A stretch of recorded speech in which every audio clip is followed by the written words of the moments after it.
आज सोमवार दिनांक 5 ऑगस्ट रोजी कोयना धरणाचे सकाळी 8 वाजताचे अपडेट्स आलेले आहेत. यात कोयना धरणात किती क्युसेकने आवक सुरू आहे, तसेच कोयना धरणामधून किती विसर्ग सोडला जात आहे, हे आपण या व्हिडिओच्या माध्यमातून पाहूयात.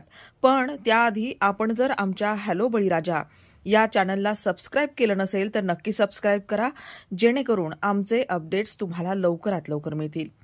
तर आता वळूयात सविस्तर बातमीकडे. आज सकाळी 8 वाजता आलेल्या अपडेटनुसार कोयना धरणात 45,611 क्युसेकने आवक येत आहे. काल सायंकाळच्या तुलनेत कोयना धरणात येणाऱ्या आवकमध्ये घट झाली आहे. काल सायंकाळी कोयना धरणात 47,767 क्युसेकने पाणी जमा होत होतं. सध्या कोयना धरणाचा एकूण पाणीसाठा 86.34 टीएमसी इतका झालाय.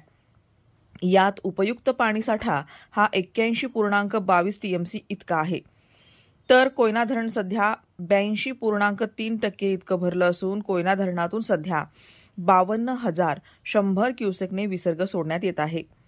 दरम्यान आवकापेक्षा विसर्ग मोठा असल्याने कोयना धरणाची पाणी पातळी फुल्ल झालेली नाही. पावसाचा जोर कायम आहे. यामुळे आवक वाढल्यास विसर्ग वाढवण्यात येण्याची शक्यता आहे.